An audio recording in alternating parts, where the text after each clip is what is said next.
여호사밧이 부귀와 영광을 크게 떨쳤던 것처럼 여러분들도 부귀와 영광을 크게 떨치는 은혜와 복이 모두에게 있으시기를 예수 그리스도의 이름으로 축원합니다. 사람은 누구나 부하게 살기를 소망합니다. 그러나 모든 사람이 다 부요하게 살지는 못합니다. 우리나라에는 과거에는 소수만 부요하게 부요의 복을 누리고 살았습니다. 누가 부요하게 살았느냐? 왕 부유하게 살았습니다. 왕궁에 있던 고위 관료들 부유하게 살았습니다. 그리고 상인들 가운데 거상들 부유하게 살았고요. 그리고 대대로 양반으로 살았던 사람들 그래도 나은 삶을 살았습니다. 대부분의 양민들은 어렵게 살았습니다.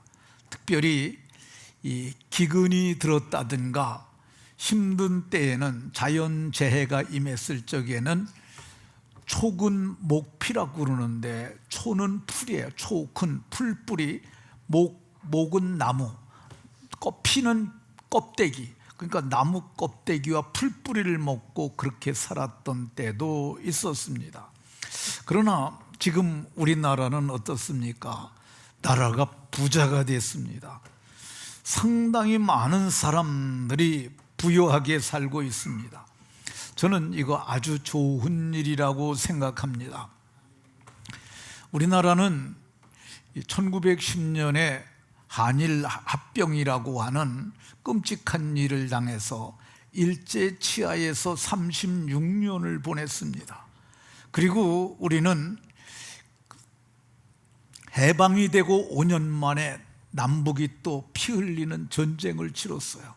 전쟁이 끝났을 때 우리 대한민국은 어느 정도였느냐? 세계에서 가장 가능한 최빈국 중에 하나였어요. 그런데 이 최빈국 대한민국이 70여 년 만에 이제 아주 대단한 국가가 됐습니다. 우리를 압제했던 일본을 우리가 넘어섰습니다.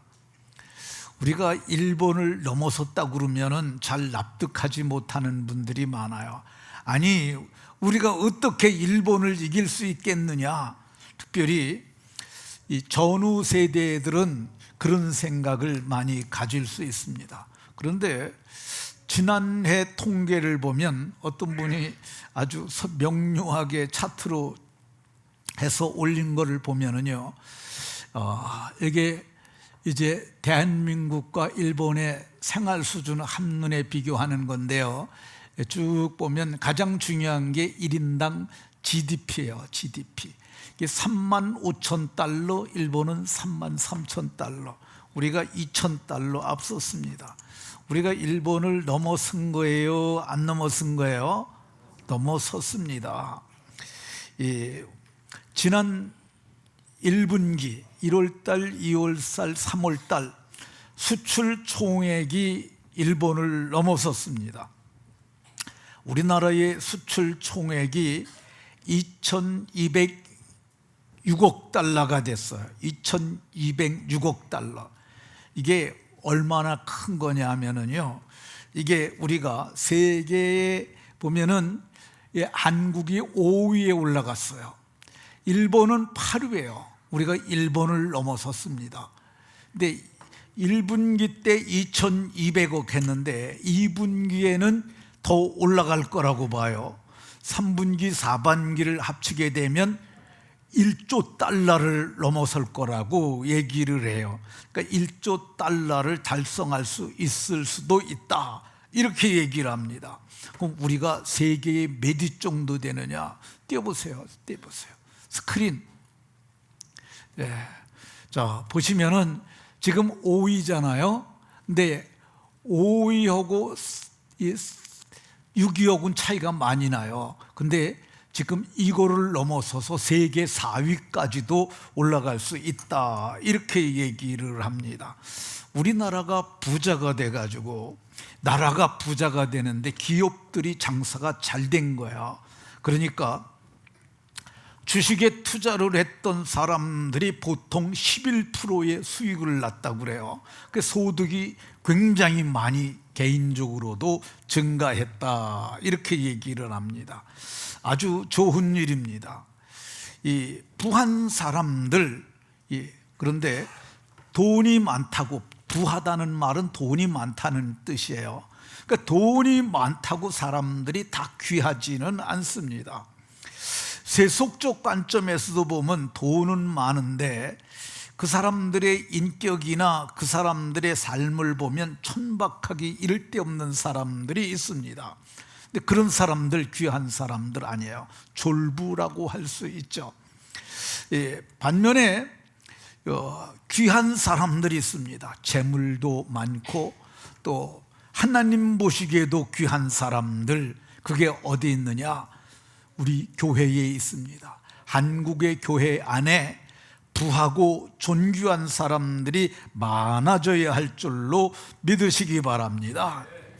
근데 부와 귀에 더하는 것이 있는데 오늘 여호사밧은 영광이 더했다고 얘기를 합니다. 영광이란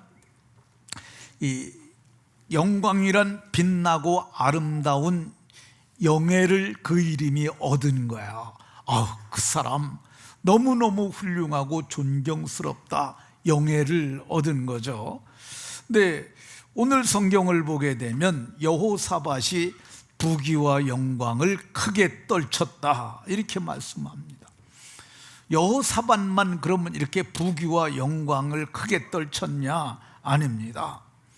다윗 왕도 성경을 보면 그가 나이 많아 늙도록 부하고 존귀를 누리다가 죽음에, 나이가 많아 늙도록 부하고 존귀를 누리다가 죽었다고 얘기를 합니다. 우리 이쪽에 주로 연세 많으신 분들이 아래층에 이쪽 부분에 계신데 모두가 나이 많아 늙도록 부하고 존귀를 누리다가 영광에 들어가는 은혜가 있으시기를 예수 그리스도의 이름으로 축원합니다. 다윗은 그 시대에만 존귀를 누린 사람이 아니에요. 다윗은 지금까지도 그 이름이 존귀한 왕입니다. 이스라엘은 2000년 동안 나라를 잃었다가 이제 독립을 한 나라입니다. 그런데 벤구리온이라고 하는 사람이 나라가 독립할 때 그 사람이 초대 수상이었거든요. 근데 그 사람이 우리나라는 이것을 우리나라의 국기로 하겠습니다 하고 내걸었어요. 저것이 이스라엘의 국기예요. 근데 국기에 보면은 별이 들어가 있잖아요. 우리나라의 장군들의 별은 뾰족한 게 5군데 있어요. 5군데. 뾰족 이게 5개예요. 근데 저거는 뾰족한 게 6개죠. 그러니까 삼각형이 있고 그 다음에 역삼각형을 하나 더 붙여놓은 거예요. 이것을 다윗의 별이라고 얘기를 합니다. 이 다윗의 별은 다윗이 전쟁터에서 전쟁하러 갈 때 이 깃발을 들고 나가잖아요. 이거를 문장이라고 그래요. 근데 거기에다가 저 별을 놓고 나갔었는데, 이 다윗은 죽은 지 3000년이 된 사람입니다. 근데 3000여 년이 지났음에도 불구하고 그의 별이 국기에서 지금도 펄럭이고 있어요. 다윗은 부하고 귀하고 영광과 존귀가 있었던 사람입니다. 그러면 다윗만 그랬냐? 아닙니다. 다윗의 아들 솔로몬이 1000번제를 하나님께 드렸는데 그 마지막 밤에 하나님께서 기브온 산당에 나타나셨어요. 그리고 내가 네게 무엇을 줄꼬 물었는데, 얘기하면 길어지니까 결론만 얘기하면, 내가 내게 구하지 아니한 부귀와 영광도 내게 주노니 내 평생에 왕들 중에 너와 같은 자가 없으리라. 절대 영광, 절대 부귀를 그에게 주셨어요. 그러니까 그래서 솔로몬의 보화라는 표현을 써요. 그러니까 솔로몬이 얼마나 보화가 많았는지 그런 표현을 쓰고요. 예수님께서도 말씀하시기를 솔로몬의 영광이라는 표현을 쓰셨어요. 솔로몬은 영광스러운 사람이었던 것을 볼 수가 있습니다. 그럼 솔로몬만 그랬냐? 성경을 보면 히스기야도 부귀와 영광이 지극한지라, 히스기야도 부와 영광이 극에 달았다고 이렇게 말씀하고 있습니다. 이 히스기야는 어느 정도로 부와 영광이 지극했느냐? 히스기야가 모든 나라의 눈에 존귀하게 되었더라, 이렇게 얘기를 하고 있습니다. 그러니까 근데 이 사람들은 하나님께서 부하고 존귀하고 영광스럽게 했던 사람입니다. 이렇게 우리도 행하면, 이분들처럼 행하면 부귀와 영광을 크게 떨칠 수 있는 줄로 마음에 믿으시기 바랍니다. 제가 이렇게 말을 해도 나는 관상이 안 좋아서 안 돼, 나는 팔자가 안 좋아서 안 돼, 나는 손금이 안 좋아서 안 돼, 나는 사주가 안 좋아서 나는 안 돼, 이렇게 자조적으로 자기를 폄하하는 사람들이 있습니다. 아닙니다. 우리가 예수님을 믿어서 하나님의 자녀가 됐잖아요.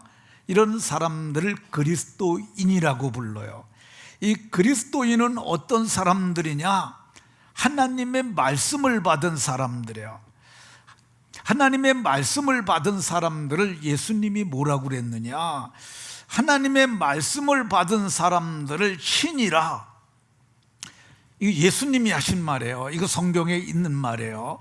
하나님의 말씀을 받은 사람들을 신이라 하였어요. 그러니까 우리는 이 사주나 팔자나 이런 것들이 우리를 주장할 수 없는 신적인 은혜를 입은 사람들입니다. 근데 이 말에 확신이 안 가시더라도 제가 이렇게 힘없이 말해도 성경이 기록됐으면 아멘 하고 이것을 마음으로 받아야 합니다.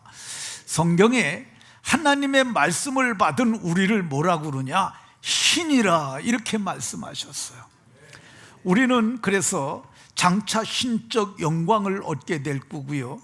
이 땅에 사는 동안 베드로 사도는 너희가 이제 신의 성품에 참여한 자들이 되었다고 얘기를 했어요. 이번에 번역된 개역 개정판에서는 신성한 성품이라고 그랬는데 그게 신적 성품이에요. 신적 성품이 누구 성품이에요? 하나님 아버지의 성품이에요. 우리가 아버지가 아들들이니까, 우리가 하나님의 자녀니까 자식이 누굴 닮을까? 아버지를 닮아요. 우리가 육신의 아버지의 성품과 기질을도 닮지만은 우리가 하나님 아버지의 자녀가 됐으니까 신적 성품을 담고 신적 영광에 참여하게 될 것을 믿으시고, 손금이나 사주나 팔자가 우리를 주장하지 못하는 줄로 믿으시기 바랍니다. 그러니까 오늘 말씀 깨달으시고, 제가 6가지 말할 거거든요. 크게 이 여호사밧이 부귀와 영광을 떨쳤던 6가지 이유를 말할 때 이걸 여러분들이 깨달으셔서 여호사밧과 같이 부귀와 영광을 크게 떨치는 은혜가 모두에게 있으시길 예수 그리스도의 이름으로 축원합니다. 그러면 어떻게 여호사밧이 부귀와 영광을 크게 떨치게 됐을까? 첫 번째, 오늘 3절에 보면 여호와께서 여호사밧과 함께 하셨으니, 여호와께서 여호사밧과 함께 하셨다고 얘기를 합니다. 그러니까 하나님이 우리와 함께 하시는 거야. 하나님이 우리와 함께 하시는 걸 임마누엘이라고 얘기를 해요. 하나님이 우리와 함께 하셨는데, 하나님이 우리와 함께 하시면 어떻게 되느냐? 우리가 하는 일마다 잘 되는 자들이 됩니다. 이 요셉이라고 하는 사람이 있었는데, 여호와께서 요셉과 함께 하심으로 그가 형통한 자가 되어, 그러니까 여호와께서 요셉과 함께 하시니까 요셉이 형통한 자가 됐다고 말합니다. 이 형통이라는 말은 어떤 거냐면 우리가 이랬잖아요. 만사형통, 찬송가도 나오잖아. 만사형통하겠네. 이게 형통이라는 말은 하는 일마다 잘 되는 거야. 현대인의 성경은 이것을 쉽게 번역했는데, 그가 하는 일마다 성공하는 자가 되어, 이렇게 얘기를 합니다. 그러니까 하나님이 함께 하게 되면 우리가 형통한 자, 하는 일마다 성공하는 자가 되므로 우리가 존귀한 자가 되고 부귀를 누리는 자가 되는 줄로 믿으시기 바랍니다. 근데 여호와께서 요셉과 함께 하시니까 그가 형통한 자가 됐는데, 어느 정도로 형통한 자가 됐느냐? 그러니까 요셉이 바로 앞에 섰어요. 근데 왕 앞에 섰는데, 얘기하면 길어지니까 결론만 얘기하면, 이 애굽의 황제 바로가 그를 보고 감동을 받아요. 이와 같이 여호와의 신에 감동된 자를 우리가 어찌 얻을 수 있겠느냐? 그러면서 내가 너보다 높은 것은 보호자 하나뿐이라. 그리고 손가락에 끼고 있던 인장반지를 빼서 요셉에게 끼워주면서 너는 애굽을 통치하라, 이렇게 얘기를 합니다. 근데 인장반지가 뭐냐면요, 그게 옥새예요. 옥새. 옥새가 왕의 도장이에요. 근데 우리나라는 옥새를 이렇게 크게 만들어 가지고 이렇게 꽉 찍었잖아요. 근데 그건 분실 염려가 있어요. 그러니까 애굽 사람들은 어떻게 되느냐? 애굽 사람들은, 애굽의 황제는 인장반지를 손가락에서 끼워서 만들어 끼는 거야. 그래서 이거 가지고 결제를 할 때 인주 찍어 가지고 이렇게 찍어서 결제를 한 거야. 근데 이제 그거는 왕이 죽을 때 빼 가지고 다음 후대 왕에게 이렇게 깨서 끼워주는 거야. 근데 자기가 죽을 때가 안 됐음에도 불구하고 요셉을 보고 내가 너보다 높은 것은 보호자 하나뿐이라고 그러고, 이걸 빼가지고 손가락에 끼워줬던 것을 볼 수가 있습니다. 그러니까 하나님이 함께 하시게 되면 만사형통하게 되는데, 그러면 우리가 하나님하고 어떻게 함께 할 수 있을까? 성경은 말씀을 따라가면 하나님이 함께 하신다고 그래요. 그 이유가 뭐냐면 말씀이 하나님이시기 때문에 그래요. 요한복음 1장에 보면 태초에 말씀이 함께 계셨고 이 말씀이 하나님과 함께 계셨으니 말씀은 곧 하나님이시라. 말씀이 하나님이에요. 근데 성경을 보면 하나님이 함께 하다가 떠난 사람이 있어요. 그게 누구냐? 사울이라고 하는 사람이에요. 근데 사울을 하나님이 왜 떠나셨느냐? 저가 여호와의 말씀을 버렸으므로 여호와께서도 왕을 버려 왕이 되지 못하게 하셨어요. 그러니까 여호와의 말씀을 버리는 순간 하나님이 우리를 떠나는 거예요. 하나님이 우리와 함께 하시는 건 뭐예요? 말씀을 붙들면 함께 하시고 말씀을 버리면 하나님도 떠나시게 됩니다. 말씀을 붙잡음으로 형통한 모든 분들이 다 되시고, 오늘 성경에 나타난 여호사밧과 같이 부귀와 영광을 떨치는 은혜가 모두에게 있으시길 예수 그리스도의 이름으로 축원합니다. 두 번째, 어떻게 여호사밧이 부귀와 영광을 크게 떨쳤냐? 다윗의 처음 길로 행하여, 다윗의 처음 길로 행하여. 이 다윗이 아주 모델이에요, 모델. 그래서 구약 성경에는 열왕들을 가리켜서 두 길을 얘기하는데, 하나는 여로보암의 길, 하나는 다윗의 길입니다. 이 성경을 보면은 이 악한 일을 행한 왕의 모델이 누구냐 하면 여로보암이고, 여로보암의 길을 가는 사람들이에요. 바하사가 여호와 보시기에 악을 행하되 여로보암의 길로, 이건 악한 길이에요. 또 반면에 선한 일을 행한 왕으로서 여러 명이 나오지만 대표로 요시야가 그의 조상 다윗의 길로 걸으며, 그러니까 여로보암의 길이 있고 다윗의 길이 있는 걸 볼 수가 있습니다.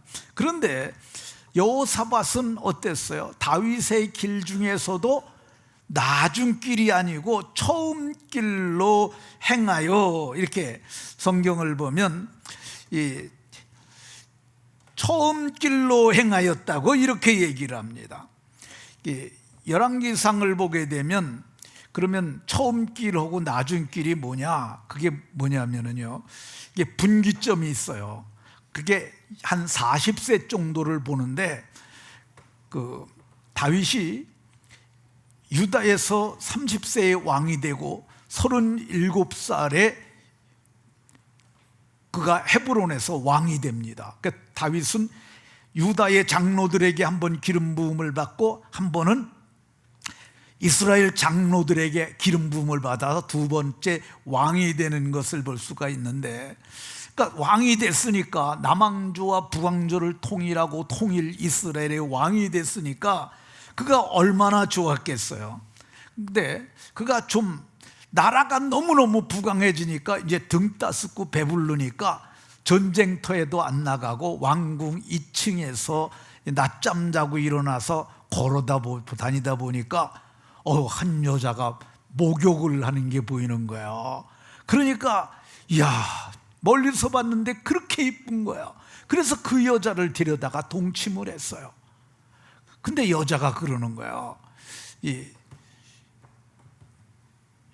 제가 당신으로 말미암아 아기를 가졌습니다.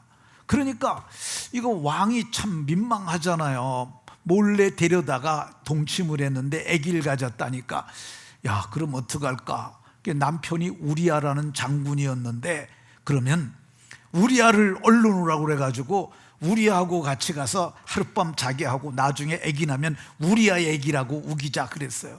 근데 우리아가 불러들였는데, 우리아가 너 이제 오늘 밤에 네 아내하고 자고 전쟁터에 또 가라 그랬더니, 우리아가 그가 성문에서 자고 안 가는 거야. 왜 그러냐니까 여호와의 개가 전장에 있고 내 부하들도 전쟁터에 있는데 내가 어떻게 아내와 가서 자면서 거기서 밥을 먹고 쉬겠느냐. 나 안 갑니다.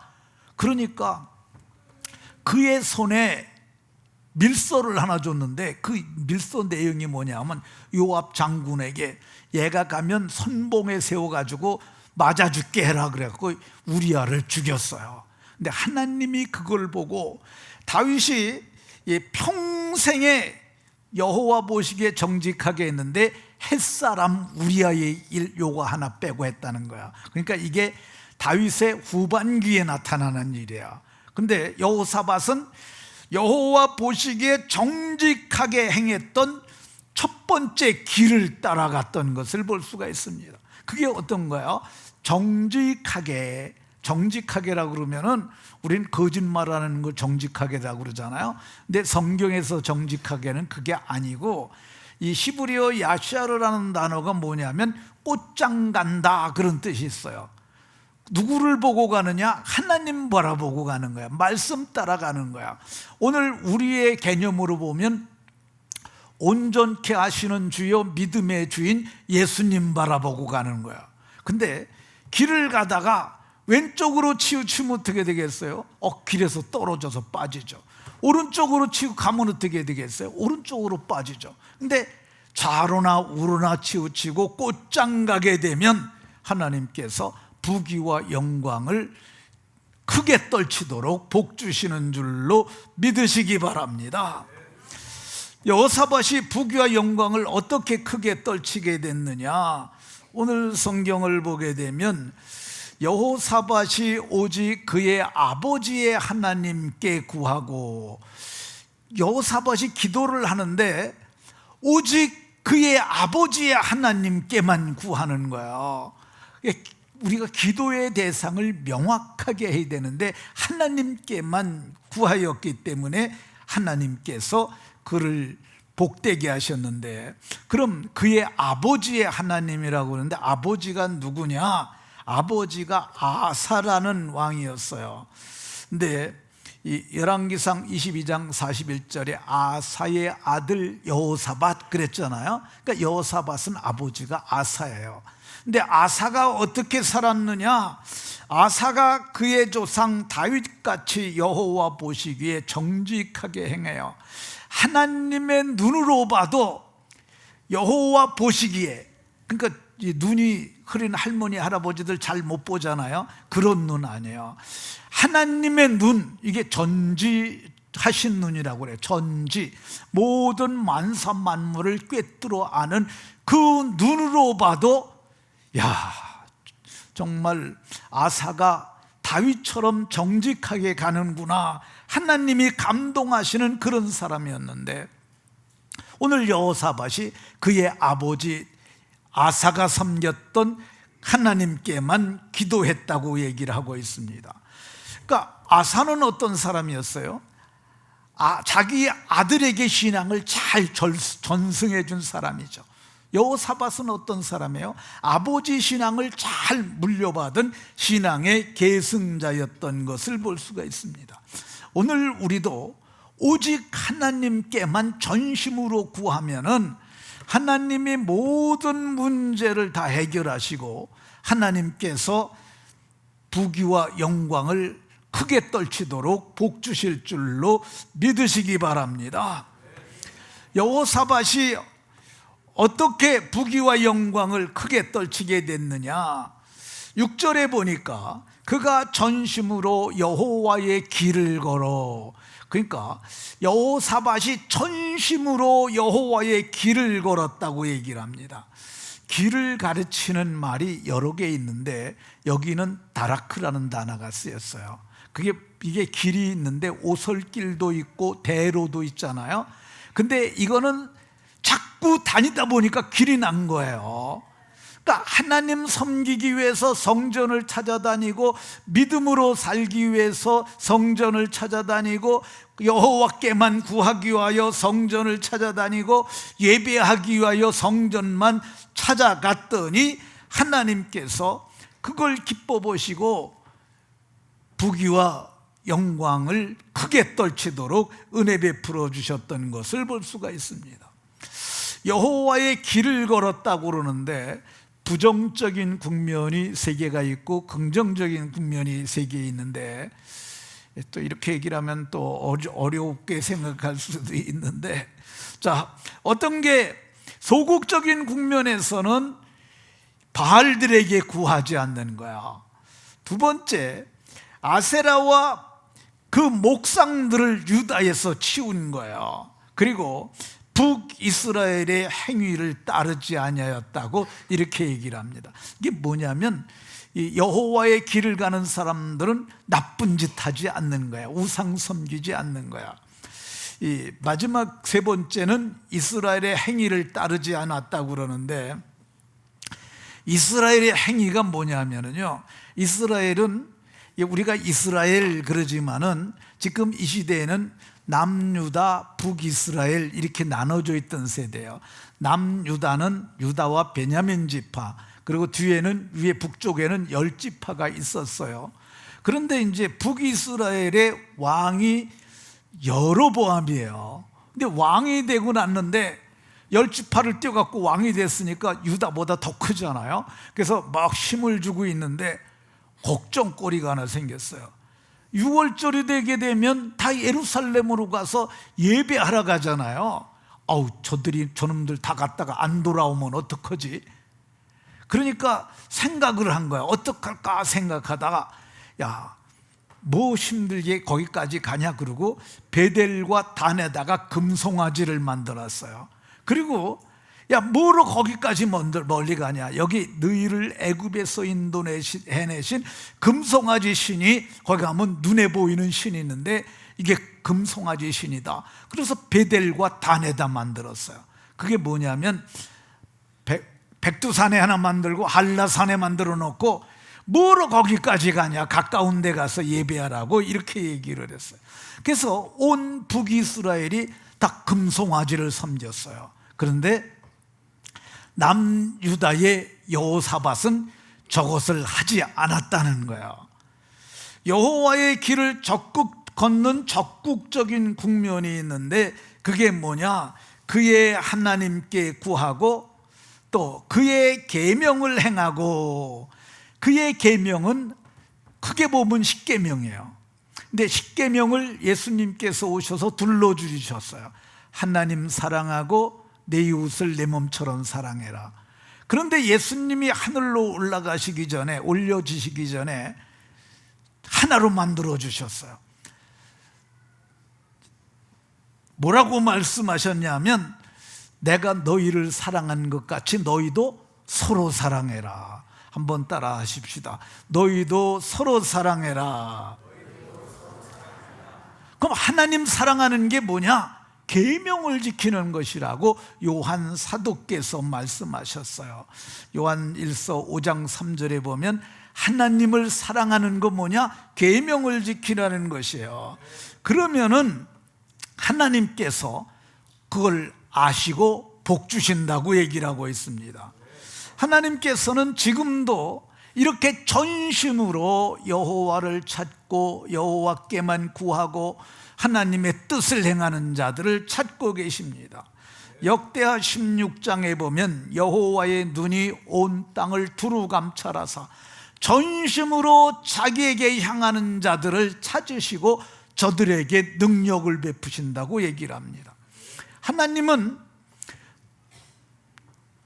이새의 집에서 양똥치던 다윗도 찾으셨어요. 하나님께서는 사자굴에 있는 다니엘도 찾으셨어요. 그 하나님이 오늘 우리가 어디서 있든지 다 우리를 찾아내시고 하나님께서 우리에게 복 주시는 줄로 믿으시기 바랍니다. 어떻게 여호사밧은 부귀와 영광을 크게 떨쳤을까? 그는 자기가 받은 은혜를 깨닫고 자기 백성들을 잘 가르쳤던 것을 볼 수가 있습니다. 7절에 보면은 유다 여러 성읍에 방백들을 보내서 가르치게 하셨다고 얘기를 합니다. 방백이 뭐냐면은요, 백성의 지도자들이에요. 도백 그러면 도지사를 뜻하는 건데, 그러니까 이스라엘의 도백들을 보내고 방백들을 보내서 가르쳤는데, 이거 왜 그걸 가르쳤느냐? 자기가 3년을 열심히 하나님을 섬겼어요. 7절에 보니까 그가 왕에 있은 지 3년 동안 내가 하나님을 전심으로 찾았더니 하나님께서 내게 복을 주신 거예요. 야, 그러니까 내가 받은 복을 백성들이 다 알았으면 좋겠다. 그래가지고 7절에 보면 5명의 방백들을 보냅니다. 7절에 5명의 방백들을 보내고, 그리고 8절에 보면은 레위 사람들 이 9명을 또 보냅니다. 레위 사람들은 어떤 사람들이냐면요, 레위 사람들은 이 아론의 자손들이에요. 그러니까 저기 보면 아브라함은 이삭을 낳고 이삭은 야곱을 낳고 야곱은 12아들을 낳았는데 시므온, 레위, 유다, 루벤, 시므온, 레위, 유다를 낳았어요. 근데 그 레위를 뽑아서 하나님이 이스라엘의 하나님을 섬기는 지파를 만들었어요. 근데 그 사람들은 농사도 안 짓고 목축도 안 해요. 하는 게 뭐 있느냐? 하나님 섬기는 것만 하니까 그 사람들이 너무너무 잘 알잖아요. 레위 사람들을 보내고 또 제사장 2명을 보냈어요. 그래가지고 9절에 보면 두루 다니며 백성들을 가르쳤더라. 왜 그랬겠어요? 내가 3년을 섬겨보니까 3년만 이렇게 잘 섬겨도 나라가 잘 되게 하고 내가 부귀를 얻게 하고 내가 영광을 떨치게 하니 이 하나님을 저들도 그렇게 섬기게 해서 복받게 해야 했다라고 하는 것을 볼 수가 있습니다. 저도 여러분들에게 이 말씀을 드리고 싶습니다. 3년만 온전히 주를 섬겨보십시오. 그러니까 반쯤만 섬기지 말고 교회에 한 발, 세상에 한 발 디디지 마시고 온전히 하나님만 섬기는 거예요. 제가 이렇게 하라고 그러면 몇 달 하다 마는 사람들 많아요. 근데 그러지 말고 온전히 하나님을 섬기는 거야. 그 중에 하나가 뭐냐면 온전히 섬겨야 될 것 중에 하나가 성경을 읽는 거야. 성경을 읽으라 그래도 안 읽는 분들이 3분의 2는 됩니다. 여기 모인 중에 3분의 2는 안 읽어요. 제가 왜 이런 말을 하냐면, 우리가 22년도부터 성경 읽게 했는데 여기에 참여한 사람이 155명밖에 안 돼요. 나머지는 안 하는 거예요. 읽으라 그러면 좀 읽으십시오. 아멘입니까? 성경 읽으라 그러면은 이게 왜 이걸 읽어야 되냐면, 하나님을 아는 지식이 없어서 백성이 망한다고 아모스 선지자가 말했어요. 그러니까 하나님을 아는 지식이 있으려면 어떻게 해야 돼요? 이 성경책을 읽는 거예요. 마태, 마가, 누가, 요한은 누구 얘기예요? 예수님 얘기예요. 예수님. 우리를 구원하신 예수님이 어떤 분인지 그거는 알아야 되잖아요. 그러니까 성경을 읽어야 돼요. 성경을 읽으면 부귀와 영광이 지극해지게 됩니다. 두 번째, 주일을 지켜야 돼요. 주일. 이 날이 주님의 날이에요. 그러니까 하나님께서 이스라엘에게 안식일을 지키라고 그랬어요. 이 날은 여호와의 안식일, 소유가 누구냐면 여호와의 날이었어요. 근데 안식일이 주일이 되는 것은 제가 설명하려면 시간이 많이 걸려요. 근데 마찬가지로 우리가 주일 그러잖아요. 이 주자가 주인 주자야. 주님을 뜻하는 거야. 이 날은 주님의 날이에요. 우리 날이 아니에요. 그러니까 이 날은 무슨 일이 있더라도 하나님의 전을 찾아서 하나님 앞에 나와서 예배하는 것이 맞습니다. 경외함으로 예배하는 거야. 딴짓 하지 마시고, 놀러 갈 생각하지 마시고, 또 종친회 가지 말고, 동창회 가지 말고, 그리고 운동하라 그런데 뭐 친구들 만나라 이런 거 하지 마시고, 결혼식 가지 마시고. 그래도 어떻게 결혼식 안 가냐 그러는데, 여러분들 결혼식이요, 결혼식 가는데 이제 요즘 결혼식 가면 식사비가 이게 의정부 양주 이쪽은 6, 7만 원 가고요, 5만 원에서 7만 원 사이예요. 그리고 서울 가니까 12만 원 되더라고요. 제 친구 결혼식에 제가 축의금 10만 원 들고 우리 집사람하고 둘이 갔는데, 우리 집사람이 그래, 여기 12만 원이래. 그 어떻게 해요? 20만 원 했는데도 밥값도 못 주고 온 거예요. 그러니까 이게 결혼식 가는데 찾아가지 말고 전날 가갖고, 전날 가면 갈비탕 한 그릇 먹으면 뭐 3만 원이면 되잖아요. 갈비탕 한 번 먹으면 3만 원 먹고 10만 원 주고 오면은 그래도 괜찮잖아요. 그 사람이 남는 게 좀 있잖아요. 축하하러 간다고 그래서 밥 식구 다 데려가 가지고 그렇게 먹으면 이게 적자예요. 그러니까 그 사람들도 너무 많이 오는 거, 그러니까 그냥 돈 보내주세요. 그냥 현금으로. 요즘은 이 스마트폰으로 딱 뭐 토스 있잖아요. 그거 딱 보내면은 뭐 1분이면 보내니까. 그리고 거기다가 아주 글자를 예쁘게 쓰세요. 내가 꼭 찾아뵈야 되지만은 내가 바쁜 일이 있어서 그러니까 못 가는데 양해를 구하고, 이렇게 정중하게 얘기를 해놓으면 괜찮다고, 온 거하고 똑같다고 얘기를 쳐준다고요. 그러니까 그렇게 하지 말고 주의를 잘 지키는 거예요.